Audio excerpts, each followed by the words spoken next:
February 23, 1945. 05:17 hours. 6 miles inside Nazi Germany, in a forest near a village called Oldsheim, the snow erupts as the first German mortar round slams into a column of American soldiers. A second round lands. A third. Then the MG-42s open up from the tree line. A tearing mechanical scream, the G is call, Hitler's zipper. And in 11 seconds, an entire platoon is cut down in the open field. By the time the guns finally fall silent, 147 American soldiers will be dead, and the officer who sent them into that forest had been warned. He had been warned 8 hours earlier by a 22-year-old private nobody bothered to believe. Before we go further, hit subscribe and turn on notifications because this story is only the beginning. There are more forgotten warnings, more impossible decisions, and more soldiers who changed the course of World War II without anyone ever knowing their names. Stay with us. You don't want to miss what comes next. This is the story of Private Daniel Mercer, a farm boy from Iowa who heard something in a silent forest that 30 years of military experience could not. It is the story of Colonel Raymond Whittaker, a battle-hardened commander who made the wrong call and lost everything because of it. And it is the story of how a single scrap of paper written in pencil at 1 a.m. by a rifleman with mud on his boots ended up on the desk of General George S. Patton himself. By February of 1945, the war in Europe had entered its final brutal chapter, the Battle of the Bulge. Hitler's last desperate gamble in the Ardennes had been broken, but not without cost. Tens of thousands of American soldiers were dead, wounded, or missing. The German army, battered and outnumbered, had been pushed back toward its own border, but it was not finished. Wehrmacht commanders, humiliated by a winter of catastrophic losses, had learned brutal lessons about survival. They knew the Americans owned the skies. They knew that any tank or self-propelled gun that moved in daylight would be spotted, strafed, and destroyed within minutes. So they adapted. They moved only at night in short bursts, engines coughing on and off like old men trying not to wake a sleeping house, tracks masked beneath fresh snowfall by morning. This was the invisible war. Nobody talked about the war of silence, patience, and deception, fought in the frozen forests along the old Siegfried Line. And it was a war that most American commanders, hardened by years of open combat, were not prepared to fight. They trusted radios. They trusted aerial photographs. They trusted signal intelligence and confirmed patrol contact. What they did not trust, what almost none of them trusted, was a feeling. A hunch. The kind of instinct a man could not put into a report, could not confirm with a map. Coordinate, could not defend in front of senior officers holding a folding table covered in grease pencil markings. That blind spot was about to cost 147 men their lives. But it would also expose one soldier whose instincts were so sharp, so uncannily accurate, that even General George S. Patton, a man not known for handing out compliments, would stand in front of 23 senior officers and call him a soldier who saw what none of them could see. His name was Daniel Mercer, 22 years old, a rifleman in the 87th Infantry Division, the Golden Acorn, attached to Patton's Third Army. Before the war, Mercer had never left Iowa. He grew up on a farm outside Des Moines, where his father raised corn and his grandfather hunted deer in the timberland behind the barn. He was not an officer. He had no formal training in intelligence, no education in tactics, no rank beyond private first class. What he had, the thing that would matter more than any of it, was a childhood spent learning to read a forest the way other men read a newspaper. His grandfather had taught him a simple, almost eerie principle, repeated every winter at the edge of the tree line. The woods always tell the truth. Men just get too loud to hear it. Mercer had never forgotten it. And on the freezing morning of February 22, 1945, standing at the edge of a forest that should have been full of birds, full of smoke curling from farmhouse chimneys, full of the ordinary noise of the countryside, he heard nothing. No birds, no dogs, no smoke. Just an unnatural, suffocating silence and fresh tracks pressed too deep into the snow to have come from any American vehicle. He walked back to the briefing tent and told Colonel Raymond Whittaker exactly what he'd seen. Whittaker was a battle-tested commander, a veteran of North Africa, the Kasserine Pass, and the brutal campaigns in Sicily and Italy. He had earned every ribbon on his chest the hard way. And when a private with no combat record told him the forest was too quiet, Whittaker did something that had kept his men alive for 2 straight years. He dismissed it. "Private," he said. In front of a room of laughing officers, forests do not write intelligence reports. It was the kind of decision that made sense on paper. It was the kind of decision that had worked 100 times before. And it was about to get 147 men killed. That night, Mercer went further. He climbed out of his foxhole and counted enemy engines in the darkness. Short bursts, 9 seconds, 14 seconds spaced out with military precision, the unmistakable sound of armor being repositioned under cover of night. He reported it again this time to Major Thomas Reeve, a sleep-deprived staff officer who actually listened. Reeve had Mercer write the warning down in his own hand on a torn page from a field notebook and filed it up the chain of command. But Colonel Whittaker had already issued an order the night before: disregard further unverified ground reports. Advance proceeds as planned.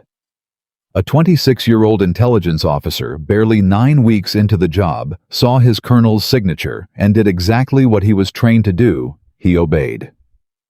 The warning was stamped, filed, and buried.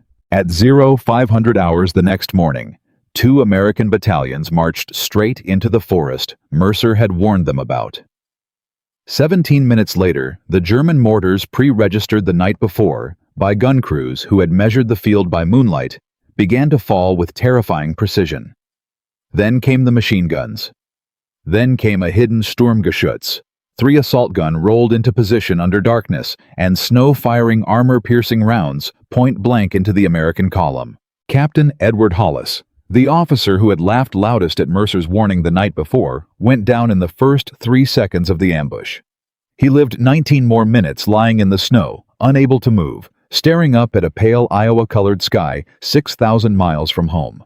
Within 40 minutes, the 2 lead battalions had suffered 35% casualties. Colonel Whittaker, watching from the tree line with binoculars, realized in one horrifying instant exactly what he had done. He didn't freeze. He didn't hide behind his rank. He drew his sidearm, walked out into open ground under direct machine gun fire, and personally dragged 4 wounded soldiers back to safety. One of them costing him a mortar fragment that tore his face open from cheekbone to jaw, missing his eye by less than an inch. It was an act of raw physical courage. It did not undo what his judgment had already cost. By 1100 hours that morning, the casualty list had grown to 4 full pages. A regimental clerk, following procedure, clipped an unusual incident report to the back of the file, the same handwritten warning that had been filed and forgotten 12 hours earlier. That folder was placed in a courier pouch, loaded onto a jeep, and driven 60 miles south through the wreckage of a dying war to a stone building in Luxembourg City, the headquarters of the United States Third Army. There at 1440 hours, the folder landed on the desk of Colonel Oscar Koch, Third Army's chief intelligence officer, a man who just 2 months earlier had been one of only 3 Allied officers in the entire European theater to correctly predict the German offensive that became the Battle of the Bulge. Koch had a habit most officers had abandoned. He read everything. Not the summary, not the highlights. Every page, every appendix, every footnote.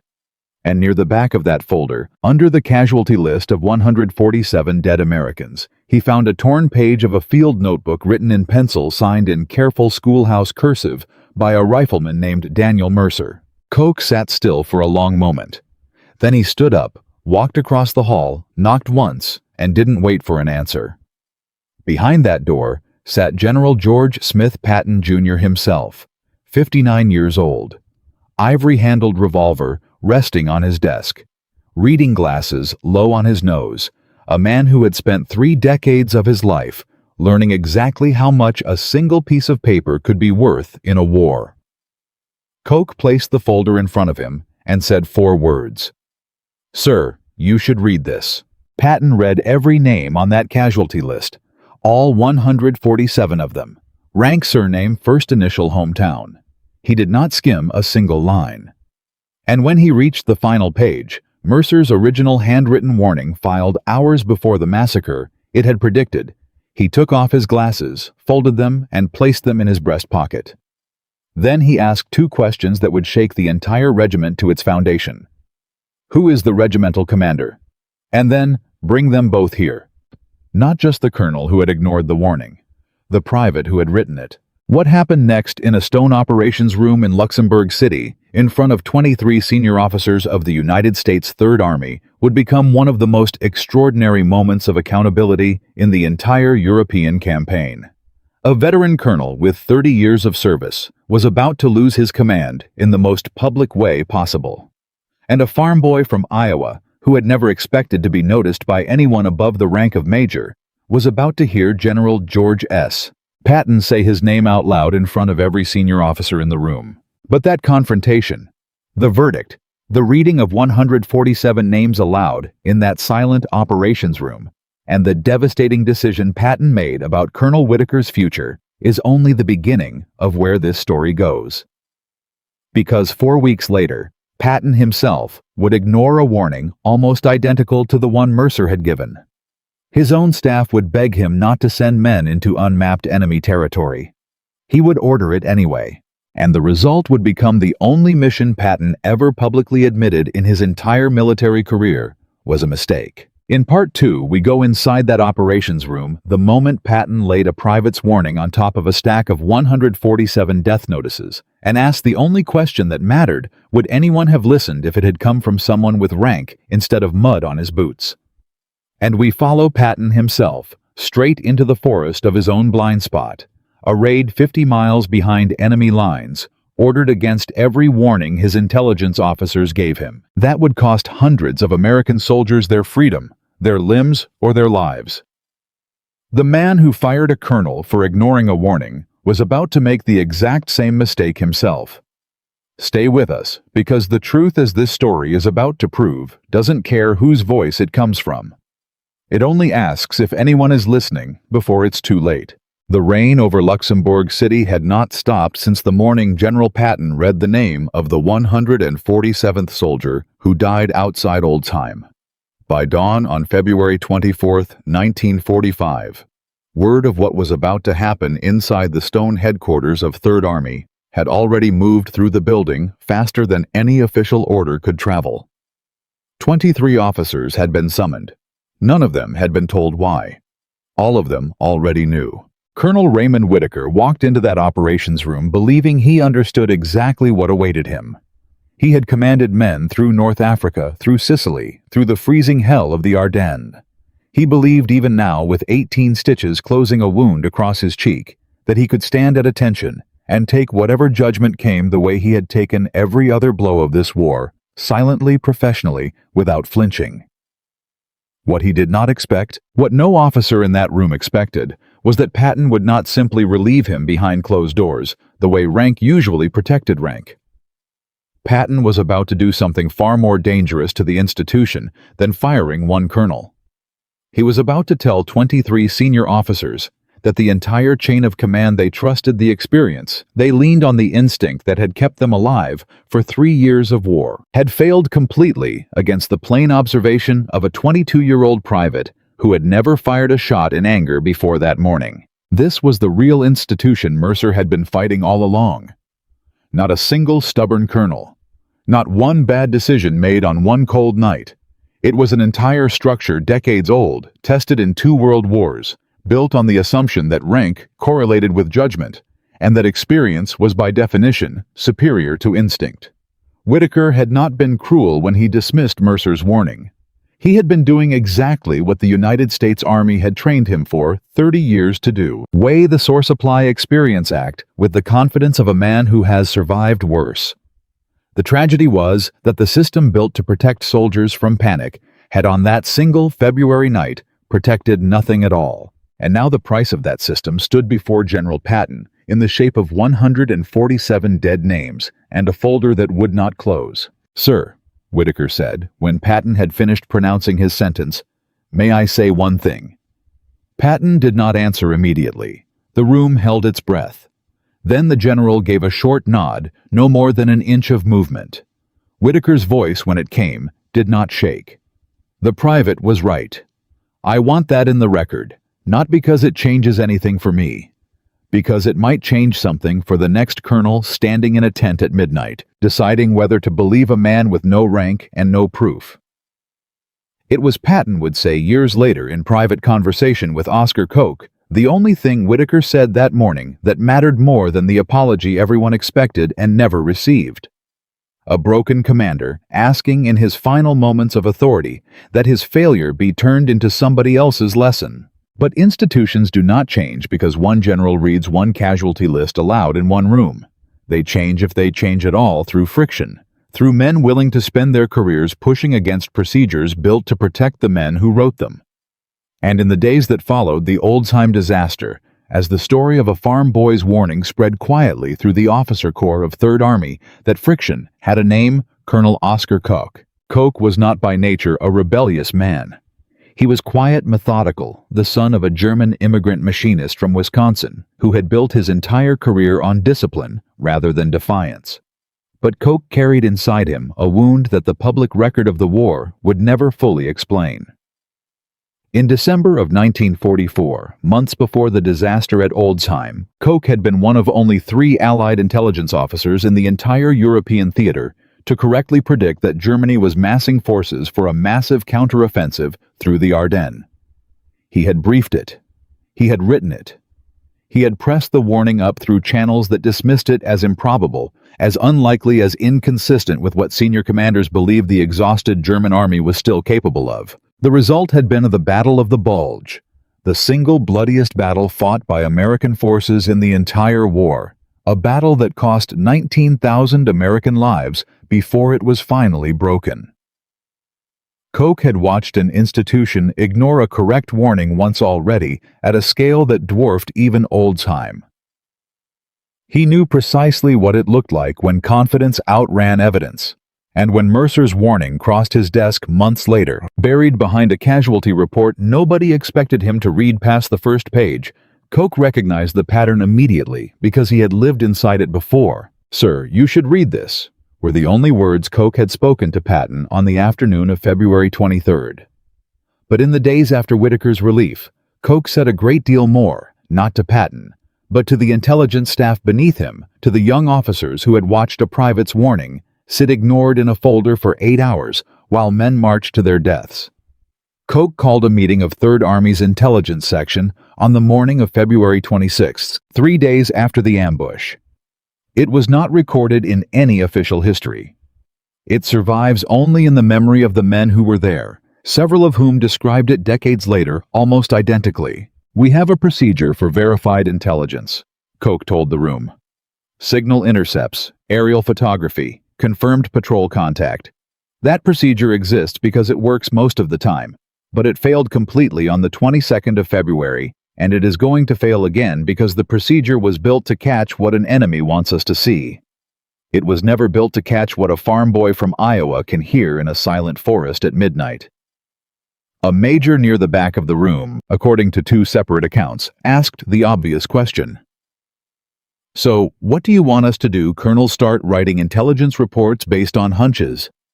Koch's answer became, in the years that followed, something close to doctrine inside Third Army's intelligence culture.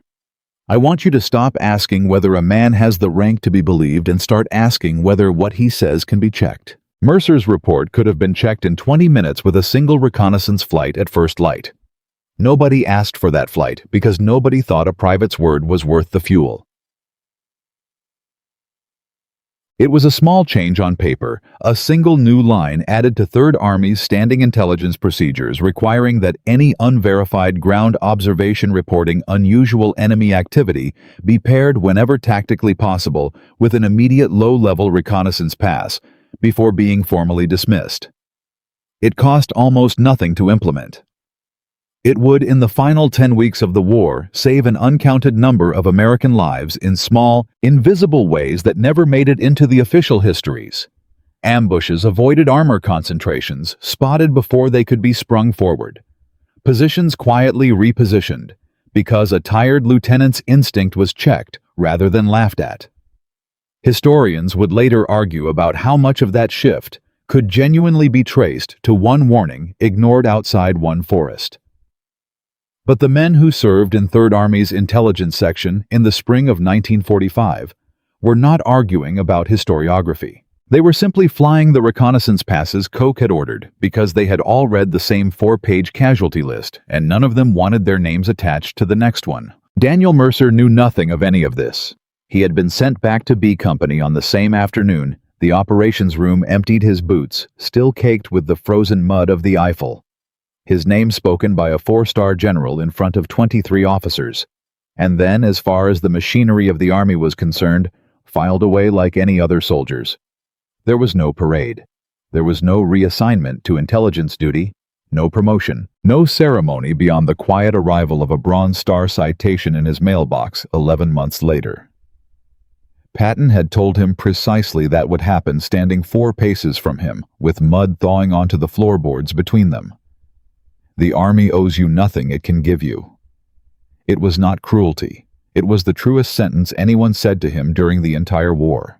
But if the institution changed slowly and quietly, and mostly invisibly through men like Koch, the war was about to offer a second, far more public lesson about the exact same failure. And this time, the man who would ignore an unmistakable warning would not be a regimental colonel with 30 years of service.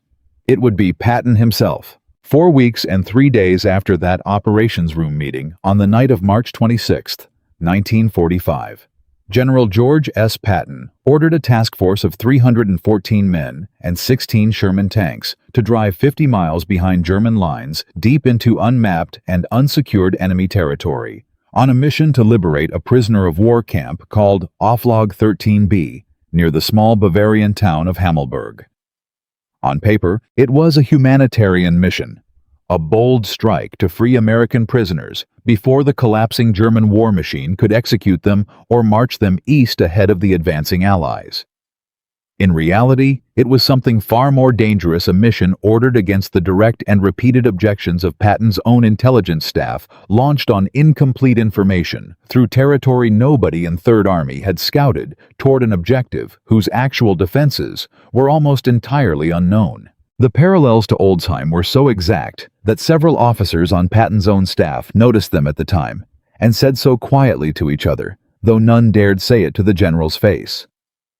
Just as Whittaker had dismissed the observations of a man with no rank because they arrived without formal verification, Patton dismissed the formal written objections of men whose entire career existed to provide exactly that verification. Colonel Oskar Koch himself warned against the raid. The intelligence available on German troop strength around Hammelburg was thin and contradictory. The route ran through territory with no confirmed friendly reconnaissance. The force, being committed 300 men and 16 tanks, was by any conventional military calculation wildly insufficient for a 50-mile penetration into enemy-held ground. Koch put these objections in writing. Other staff officers did the same. It was in its structure almost a mirror image of Major Reeves' midnight memorandum a month earlier, a formal warning properly filed, properly routed, sitting on the desk of a commander who had already decided what he intended to do. What none of Patton's staff knew, what would only surface later in the slow accumulation of memoirs and investigations that followed the war, was that Patton had a reason for insisting on this mission that had nothing to do with the several hundred anonymous American prisoners it was ostensibly designed to save. Lieutenant Colonel John K. Waters, held somewhere inside the camp at Hammelburg, was married to Patton's own daughter. Patton never said this at any briefing. He never wrote it into any order. But it would emerge afterward as the almost certain explanation for a decision that made no military sense on its own terms, from a commander who understood better than almost anyone alive the risk of committing an undersized force to an unreconnoitered objective deep in enemy territory. The task force under the joint command of Captain Abraham Baum and Major Alexander Stiller moved out into the darkness on the night of March 26th. It reached striking distance of the camp with remarkable speed, considering the distance and the danger cutting through scattered German resistance in a series of running skirmishes that for a few hours made the raid look like it might actually succeed. They reached Auflage 13B. They broke into the camp. And there, the mission began to unravel in ways that no amount of courage could repair. The camp held far more prisoners than the task force had capacity to transport more than 1,500 men, by some accounts when the raiders had planned for perhaps a few hundred. There was no way to bring them all out. Lieutenant Colonel Waters himself, the very man whose presence had likely driven the entire operation, was shot and gravely wounded by a German guard during the confused, chaotic liberation of the camp, and lay near death for weeks afterward before he could finally be recovered by advancing American forces. And then, with darkness falling and German reinforcements closing in from every direction, the task force turned to fight its way home through exactly the kind of unmapped, unreconnoitered territory that Koch had warned about in writing 4 weeks earlier. It did not make it home. Surrounded, outnumbered, and cut off from any hope of resupply or reinforcement, the task force was systematically destroyed over the following day. Of the 314 men who had ridden out into the German countryside on the night of March 26th, only 35 returned to American lines. The other 279 were killed wounded, or taken prisoner themselves, men who had set out to rescue prisoners of war, ending the mission as prisoners of war. All 16 tanks were lost. All 57 supporting vehicles were destroyed or abandoned. Captain Baum, who led the raid, with genuine tactical brilliance, under impossible circumstances, was himself wounded and captured. Major Stiller was captured alongside him. It remains to this day the only military operation of the Second World War that George S. Patton ever publicly acknowledged in his own words as a mistake, the only mission in an otherwise decorated and often ruthlessly effective career that he described without qualification as an error in judgment. He never publicly connected it to what had happened outside Oldsheim 5 weeks earlier. There is no letter, no diary entry, no recorded conversation in which Patton drew that line himself. But the men who had stood in that operations room in Luxembourg City, who had heard him read 147 names aloud, and then tell Colonel Whittaker that rank was not truth, and confidence was not truth, understood the parallel immediately, even if none of them ever said it to the general's face. The same man who had relieved a colonel for trusting his own judgment over a private's warning had 4 weeks later trusted his own judgment over the formal, written warnings of his own intelligence staff, and for almost exactly the same reason. Certainty. The kind of certainty that 30 years of survival in combat teaches a man to mistake for infallibility. Word of the Hammelburg disaster reached Supreme Headquarters within days, and it did not stay contained within Third Army for long. General Dwight D. Eisenhower, learning of both the scale of the losses and the personal motive that appeared to lie behind the raid, was reportedly furious not simply at the military failure, but at what it suggested about a commander willing to risk hundreds of soldiers' lives for reasons he had never disclosed to his own staff. An informal inquiry began almost immediately, quiet at first, then increasingly serious as details of the mission's planning came to light. Journalists traveling with the advancing American armies began asking questions that Patton's public relations officers struggled to answer. And within Third Army itself, among the very officers who had watched Whittaker relieved for exactly this kind of failure, a darker question began to circulate in hushed conversations that never appeared in any official transcript. If the rules Patton had laid down in that operations room actually applied to everyone who was going to hold the general himself accountable, that question would not be answered quickly, and it would not be answered cleanly. The formal inquiry into the Hammelburg raid and the political consequences that followed it all the way up through Eisenhower's headquarters, and eventually into the American press, would unfold over the final weeks of the war in Europe, weeks in which Patton's Third Army was simultaneously making some of the fastest, most spectacular advances of any American force in the entire campaign, crossing the Rhine, driving deep into central Germany, closing in on the last remnants of organized German resistance. The same general who stood accused of the worst tactical misjudgment of his career was at the very same moment executing a series of maneuvers that military historians would study for generations as examples of aggressive, brilliant armored warfare. It was in its own strange way the truest portrait available of the man capable of extraordinary insight into an enemy's weaknesses and almost totally blind to his own. For Daniel Mercer, none of this reached him as headline news.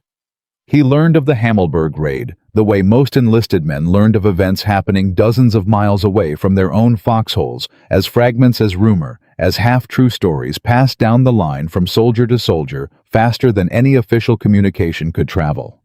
What struck him when he finally pieced together what had actually happened was not outrage. It was something closer to recognition. He had stood in front of the same general 5 weeks earlier in the same stone building and heard him say that rank was not truth, that confidence was not truth, that the truth does not care whose voice it comes from. Mercer had believed every word of it. He still did. What he understood now with the particular clarity of a young man who had already watched an army's machinery fail once in exactly the way it was designed not to, was that believing a principle and living by it were two entirely different disciplines, and that even the man who had spoken those words most forcefully was not immune to forgetting them under pressure. He said nothing about it to anyone. He went back to his position with B Company, and in the first week of April, as Third Army pushed deeper into central Germany against crumbling resistance, he found himself once again at the edge of a tree line at dawn listening. This time there was no unnatural silence, no missing birds, no empty chimneys. The war by April of 1945 was ending in a different register entirely, not with ambushes sprung from patient German gun crews, but with the chaotic, accelerating collapse of an army that no longer had the fuel, the men, or the will to fight the kind of disciplined nighttime maneuvers that had cost B Company so dearly in February. But Mercer kept listening anyway. His grandfather's lesson had not changed just because the war around it had. The woods always told the truth. The only variable that had ever mattered was whether anyone was paying attention. What none of them yet knew, not Mercer, not Koch, not even Patton himself, moving at the head of his tanks toward the heart of a collapsing Reich, was that the reckoning over Hammelburg was still building behind them, gathering the kind of institutional and political weight that would eventually force a formal accounting neither the general nor his staff could avoid. Reports were being compiled. Officers who had objected to the raid in writing were being quietly interviewed, and somewhere in the correspondence beginning to move between Third Army Headquarters, Supreme Headquarters in Reims, and the War Department in Washington. The exact same question that had hung over Colonel Whittaker in that operations room in February was now being asked in far more careful and far more dangerous language about the general who had judged him. The war in Europe had less than 6 weeks left to run, but the story of what happened outside Oldsheim and what happened outside Hammelburg 5 weeks later was not finished. It was only entering the phase where the consequences stopped being measured in casualty lists and started being measured in careers, reputations, and the slow, uncomfortable process by which an army that prided itself on discipline was forced to ask whether its own discipline applied equally to the men at the very top of its chain of command. Colonel Whittaker had been driven to Reims in disgrace and had never spoken of the matter again. Whether General George S. Patton, the man who pronounced that sentence, would face any accounting of his own for a mistake that had cost nearly 10 times as many casualties as the one that ended Whittaker's career, that question was about to move out of the quiet corridors of Third Army Headquarters and into rooms where reputations and possibly commands would be decided. Word had not even settled into official army channels before the German side of the war picked it up first. By early April of 1945, German radio propaganda broadcasts out of what remained of the collapsing Reich seized on the failed raid at Hammelburg as a rare opportunity to embarrass the most feared American general in Europe. Nazi radio described the attack as a reckless, disorganized failure-proof. The broadcasts claimed that the legendary Third Army commander had finally overreached. For a regime running out of cities to defend, running out of fuel, running out of soldiers, a single propaganda victory over George S. Patton was worth far more than the tactical value of the prisoners recaptured or the equipment destroyed.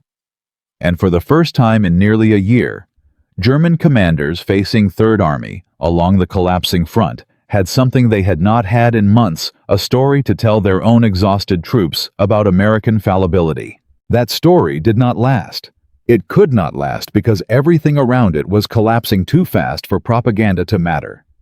But for a handful of days in early April, the failure at Hammelburg became the single loudest story to come out of the American sector of the front, louder for a moment than the far more consequential fact that Third Army was tearing through central Germany faster than almost any American force had moved in the entire war. And now, this was no longer a private matter contained inside one stone building in Luxembourg. It had become an international headline, an open wound in a general's reputation, and the exact question that had haunted the officers in that operations room in February was suddenly being asked out loud in newsrooms and at Supreme Headquarters alike. If judgment, this reckless, deserved a colonel's career, what did it deserve from a general? The escalation did not stop at propaganda broadcasts. Within Supreme Headquarters in Reims, General Dwight D. Eisenhower had already learned through informal channels that Patton had almost certainly ordered the raid, at least in part, to rescue his own son-in-law. That detail, once it reached Eisenhower's staff, transformed what might have been dismissed as an unfortunate tactical misjudgment into something closer to a violation of the trust an army places in its commanders. The suggestion that a general had spent nearly 300 American lives pursuing a personal motive he had never disclosed to the men he sent to die for it. An informal inquiry began.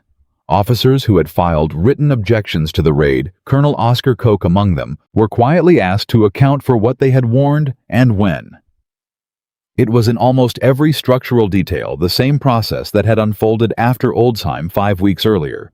Except this time, the officer under review commanded the entire army, not a single regiment. That was not the only pressure closing in. Inside Third Army's own staff, a quieter, more uncomfortable crisis had been building since the moment survivors of the task force began straggling back through American lines. Several of the returning soldiers debriefed by intelligence officers in the days after the disaster described something that unsettled even hardened staff veterans. The task force had encountered German units and strongpoints along its route that no aerial photograph, no signal intercept, and no prior reconnaissance had identified.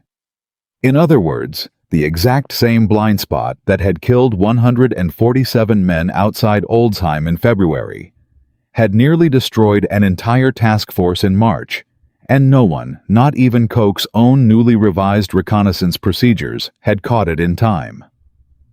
For a few tense days at the end of March, there were officers inside Third Army's intelligence section who quietly wondered whether the lesson everyone believed they had learned in February had ever really been learned at all, or whether it had simply been convenient to believe it right up until it was tested against the ambition of the one man in the army whose judgment nobody was willing to formally challenge in advance. It was into this atmosphere of doubt propaganda and internal second-guessing that the real answer arrived not from a court of inquiry and not from Washington, but from the ordinary grinding advance of the war itself, which by the first week of April had entered its final and most rapid phase. On the 7th of April, 1945, a reinforced column from the 6th Armored Division operating under Third Army and following directly in the wake of the reconnaissance procedures Koch had ordered implemented after Oldsheim was advancing toward the town of Ohrdruf in central Germany.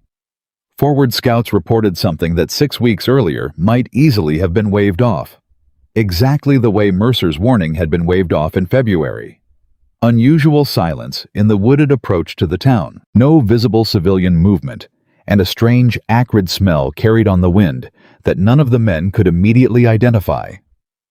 Under the old procedures, an observation like that, unconfirmed by patrol contact or aerial photography, might have been logged and set aside while the column pressed forward on schedule. Under the new procedures, it triggered exactly what Koch had insisted on in that February meeting, an immediate low-level reconnaissance pass before the column committed to the approach. What that reconnaissance found, and what the advancing troops discovered when they entered Ohrdruf hours later, was the first Nazi concentration camp liberated by American forces in the entire war. The horror of what the soldiers found there, the bodies, the starvation, the evidence of systematic murder on a scale that even hardened combat veterans struggled to process, would soon draw Eisenhower himself to the site within days, along with Patton and General Omar Bradley. In a visit that would become one of the most consequential moments of the entire European campaign, the moment that convinced Eisenhower to order American soldiers and German civilians alike to walk through the camp and see with their own eyes what the war had actually been fought to stop. Patton, by every account of those present, was visibly shaken. He reportedly could not bring himself to enter one of the buildings where the worst of the atrocities had been found, and stepped outside to be physically ill. There is no official record connecting the caution that led that 6th Armored Column to send up a reconnaissance flight before committing to the approach at Ohrdruf, directly back to the procedural change Koch had pushed through after reading Mercer's warning in February. War does not keep records clean enough to draw a line that precise, and no participant in that advance ever claimed the connection outright. But the officers who had sat in Koch's intelligence briefings in the weeks after Oldsheim understood something the history books would never fully capture, that the habit of checking an unverified observation before dismissing it, the exact habit that had been absent on the night of February 22nd, was by early April simply how Third Army operated. It had become procedure rather than exception. And procedure, quietly and invisibly, kept working in situations far more consequential than anyone in that stone operations room in Luxembourg could have imagined when they first debated whether a private's word was worth the fuel for a reconnaissance flight. The broader picture, by the middle of April 1945, told its own story in numbers that no propaganda broadcast could spin away. German resistance across the entire central sector of the front was collapsing at a pace that outstripped even the most optimistic Allied planning estimates. Third Army alone was taking tens of thousands of prisoners a week, as German units out of fuel, out of ammunition, and increasingly out of any coherent chain of command simply stopped fighting. The propaganda victory the Nazi broadcasts had tried to build around Hammelburg evaporated within days, buried under an avalanche of far larger German defeats, up and down the entire Western Front. By the 25th of April, American and Soviet forces had linked up at the Elbe River, cutting the collapsing Reich in two. 2 weeks later, on the 8th of May, the war in Europe was over. The formal inquiry into the Hammelburg raid did not disappear along with the German army. It continued quietly through the final weeks of the war and into the immediate post-war period, producing exactly the kind of uncomfortable, unresolved verdict that institutions often produce when the officer under investigation has also just helped win the war. Patton was never formally disciplined for the raid in any way that matched what had happened to Colonel Whittaker in February. There was no operations room summons, no public reading of casualty lists, no reassignment to administrative duties. Eisenhower's private anger, by every account that survives, never translated into a public reckoning. Patton would go on to serve as military governor of Bavaria in the months after the German surrender, before controversies of an entirely different kind remarks he made minimizing the need to remove former Nazi officials from administrative positions finally cost him his command that autumn in a controversy that had nothing directly to do with Hammelburg at all. It was in the end a strange and uneven kind of justice.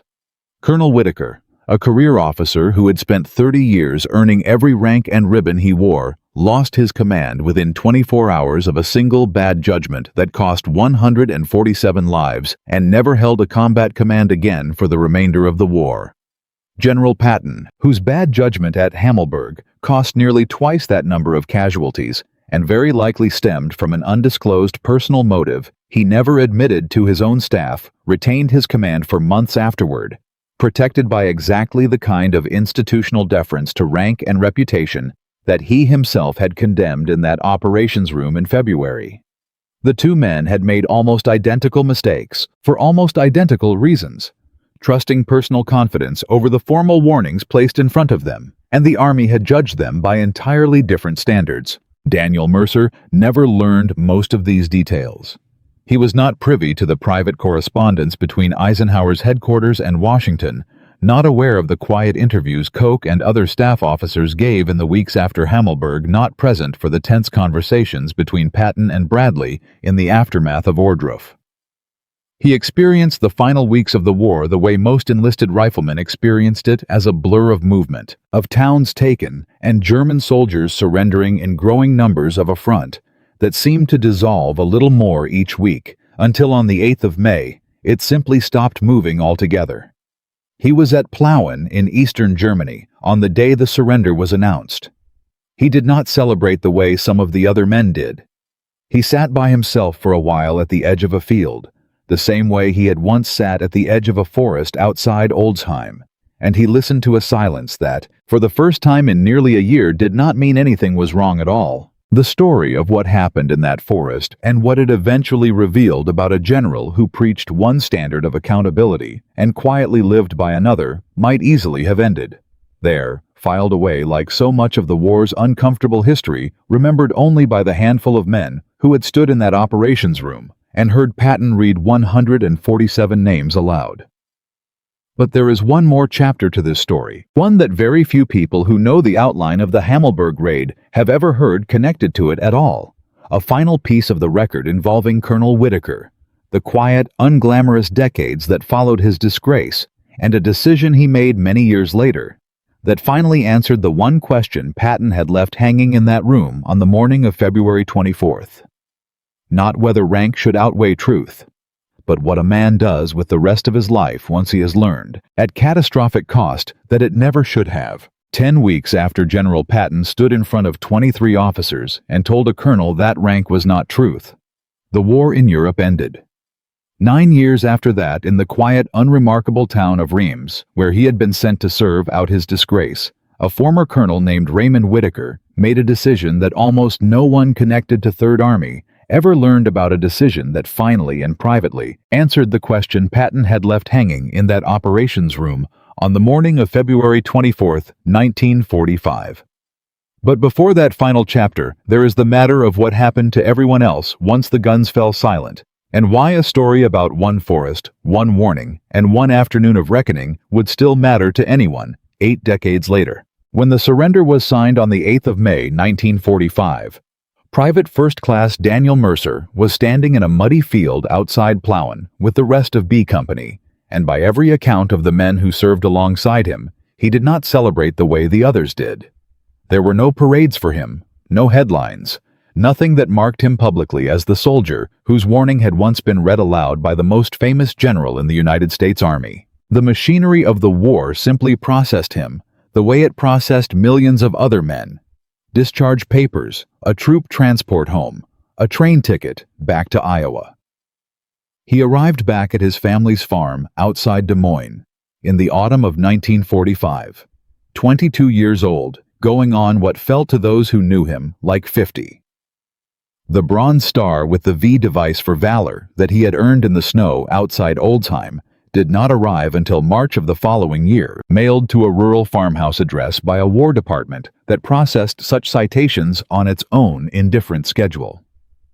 Mercer took it out of its box, read the citation once, and put it away in a drawer. He never wore it publicly.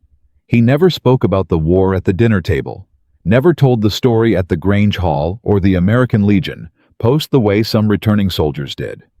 For nearly 3 decades, the men who worked alongside him in the fields of central Iowa had no idea that this particular quiet farmer had once stood 4 paces from George S. Patton while the general read 147 names of dead soldiers aloud in a stone room in Luxembourg. What Mercer did instead, in the years that followed, was something smaller and, in its own way, more permanent.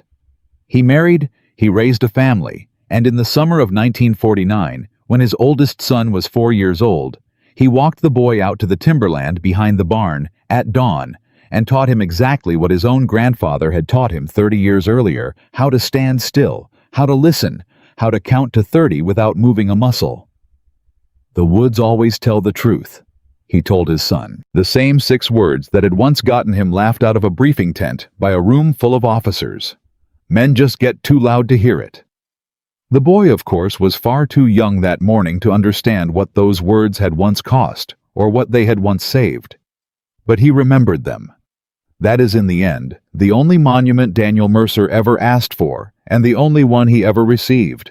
Not a statue, not a citation read at a public ceremony, but a lesson passed quietly from one generation to the next in a stretch of timberland, where for one brief and terrible winter, an entire army's failure to listen had cost 147 men their lives. The fate of Colonel Raymond Whittaker took a very different shape, and it is worth pausing on because it is the part of this story that most accounts of Patton's Third Army leave out entirely. Whittaker reported to the Communications Zone Administrative Section at Reims exactly as ordered on the afternoon of February 24, 1945, his face still healing from the shrapnel wound that had opened his cheek to the bone. He served out the remainder of the war in administrative logistics supply, manifests, transport schedules, the unglamorous paperwork of an army that no longer trusted him with a single soldier's life.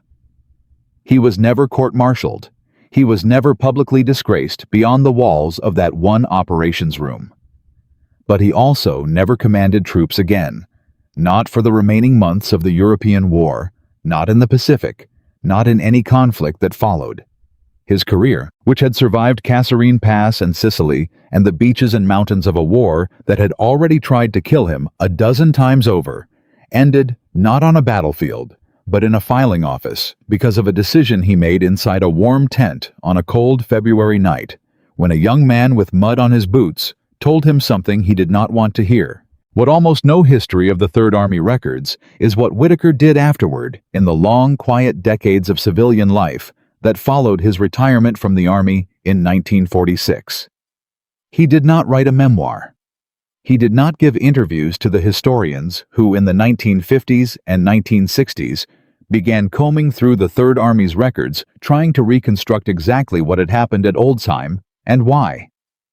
He moved to a small town in Ohio, took a position teaching mathematics and civics at a local high school, and for nearly 20 years he did something that connects directly back to the promise he made in that operations room on the day he was relieved. Every February, without exception on a date, his students never fully understood the significance of Whittaker would set aside his usual lesson plan and spend an entire class period talking to his students, not about triangles or trigonometry, but about a decision he had made when he was 48 years old, a decision that had cost 147 men their lives, because he had trusted his own experience over the plain observation of a frightened young soldier. He never used Mercer's name. He never mentioned Patton or Oldsheim or the operations room in Luxembourg. He simply told his students year after year that the most dangerous person in any room is not the one who is wrong. It is the one who is so certain of his own experience that he stops listening for the moment when he might be wrong. It was in its own understated way exactly what he had told Patton he wanted on the morning of his relief that his failure become the next colonel's lesson. He simply widened the audience from one army to several thousand teenagers in rural Ohio, none of whom ever fully understood that their civics teacher was speaking from the center of one of the most consequential command decisions of the entire Second World War. If the personal fates of the two men at the center of this story ended quietly, almost invisibly, the institutional lesson they left behind did not. The procedural change Colonel Oscar Koch pushed through Third Army's intelligence section in the days after Oldsheim, the simple requirement that any unverified ground observation of unusual enemy activity be paired wherever tactically possible, with an immediate low-level reconnaissance check before being dismissed, did not disappear when the war in Europe ended. Koch himself went on to become one of the most respected intelligence officers in the post-war United States Army, and the doctrine he helped shape, built on the twin failures of the Ardennes warning that was ignored and the Oldsheim warning that was buried, became foundational to how American military intelligence would come to think about the gap between formal verification and battlefield instinct for decades afterward. That gap between what a soldier on the ground perceives and what a commander's formal intelligence apparatus can confirm did not close with the end of World War II. It reappeared in different forms and different uniforms in nearly every American conflict that followed.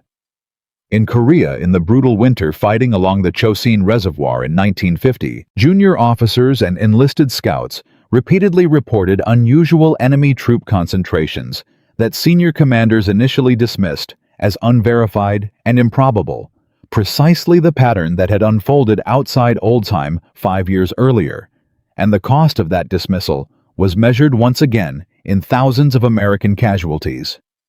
In Vietnam, throughout the 1960s, the tension between formal signals intelligence and the instincts of infantry patrols operating in dense, unmapped terrain became one of the defining institutional struggles of the entire war. And military historians studying that conflict would later point directly back to the lessons Koch had tried to institutionalize after Oldsheim as an early template for how that tension should in theory be resolved. And in the modern era, in the deserts of Iraq and the mountains of Afghanistan, American military doctrine formally incorporated what analysts now call ground truth verification protocols procedures, requiring that low-ranking soldiers' battlefield observations be checked against available reconnaissance assets, rather than dismissed purely on the basis of rank or experience. A doctrine whose intellectual lineage traces directly back to a stone operations room in Luxembourg City in February of 1945, and to a single torn page of a field notebook signed in the careful schoolhouse cursive of a 22-year-old farm boy from Iowa. It is difficult to calculate with any precision how many lives that doctrinal shift eventually saved across the decades that followed.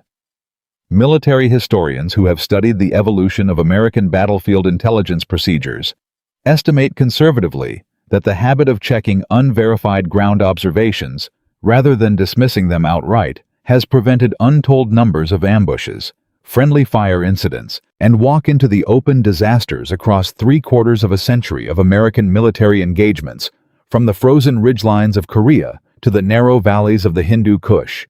No official tally exists, and none ever will, because the entire nature of a prevented ambush is that it leaves no casualty list behind for historians to count.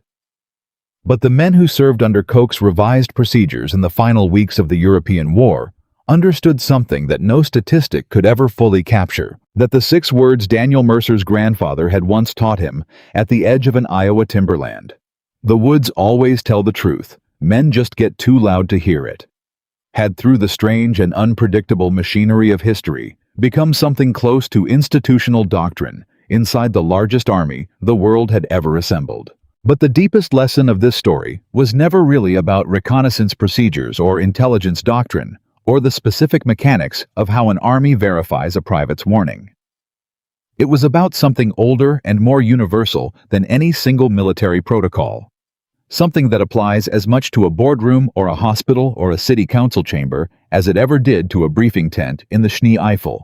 It is the oldest and most dangerous failure inside any organization built on hierarchy. The assumption that authority and accuracy are the same thing, that the person with the most experience, the most rank, the most campaign ribbons on his chest is by definition the person most likely to be right. Colonel Whittaker was not a fool. He was not cruel, and he was not incompetent.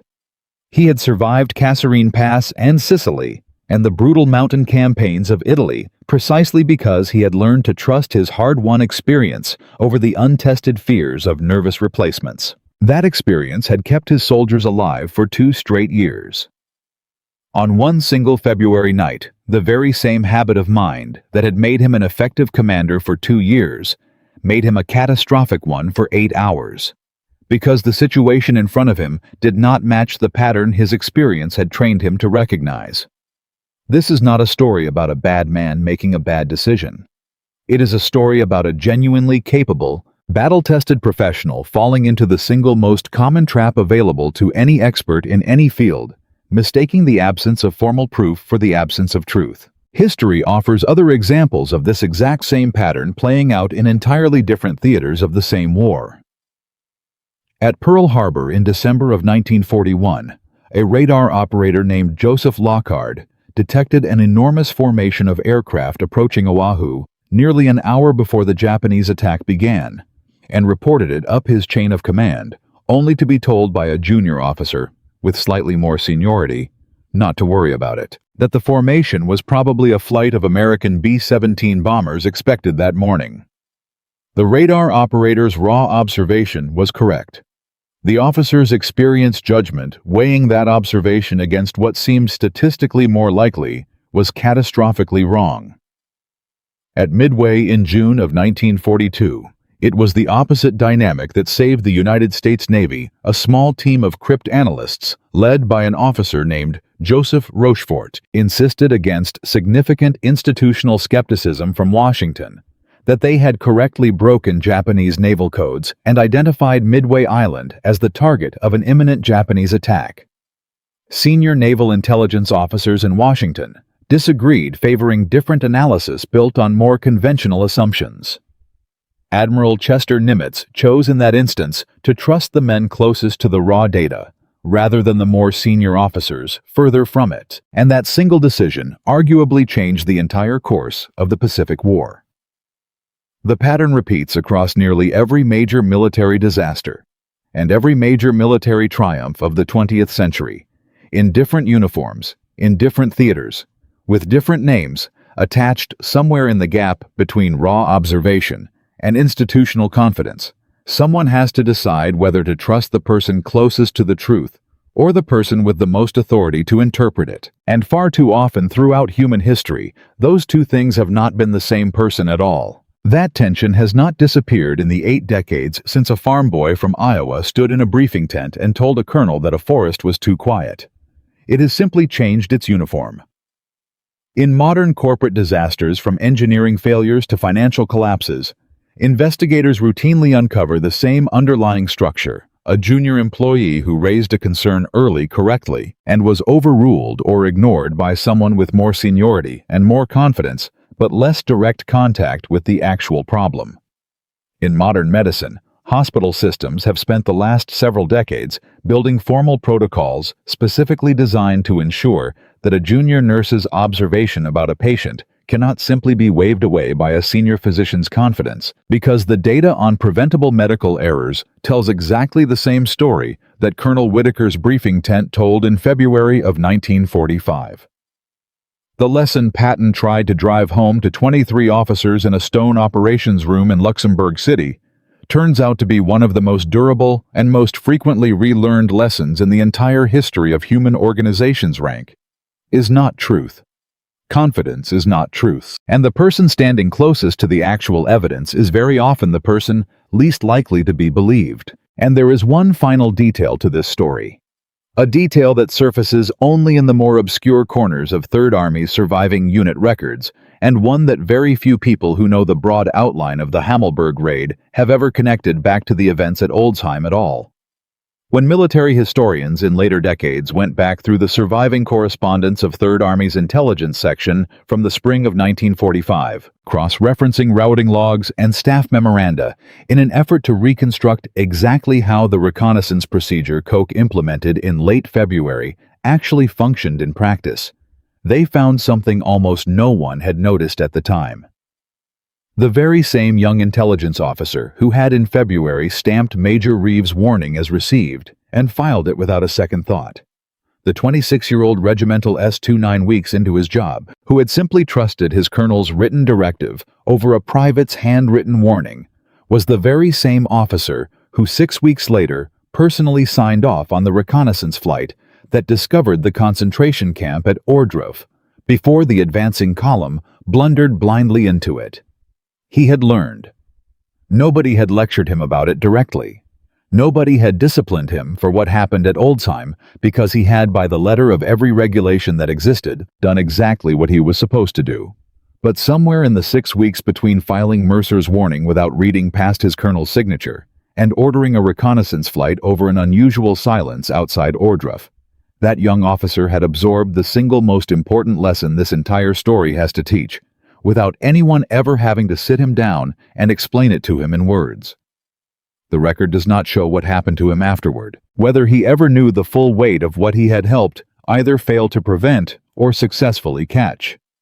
But the sequence sits there in the surviving paperwork, quiet and almost invisible, exactly the kind of detail that never makes it into the popular retellings of Patton's Third Army, and exactly the kind of detail that gives this entire story its final unexpected shape.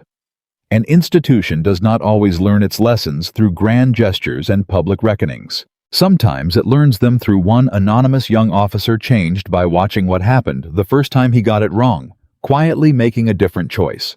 The second time, no one was watching closely enough to notice. From a silent forest outside a German village in February of 1945 to a stone operations room where a four-star general read 147 names aloud to a concentration camp outside Ohrdruf, discovered because a reconnaissance flight was ordered instead of dismissed. This is, in the end, a story about the distance between what we know and what we are willing to admit we do not know. Daniel Mercer never asked to be believed because he was right. He only ever asked to be checked. Colonel Whittaker spent the rest of his life quietly teaching that same lesson to teenagers in Ohio, who never knew his real name in this story, or the true weight of what he was telling them. And somewhere in the official doctrine that still governs how modern armies weigh a soldier's raw observation against the confidence of the officer standing over him, the echo of one torn page from a field notebook signed in careful schoolhouse cursive by a 22-year-old rifleman from Iowa is still quietly at work. He was never decorated for it beyond a single small bronze star that sat for decades in a drawer no visitor ever saw. He never asked to be. The truth, as he had learned long before he ever held a rifle, does not care whether anyone claps for it. It only ever asks one question, the same question it asked in a silent forest 81 years ago, and the same question it is still asking today. In every room where someone with less rank and clearer eyes is trying to say something that someone with more confidence does not want to hear, will anyone listen before it is too late?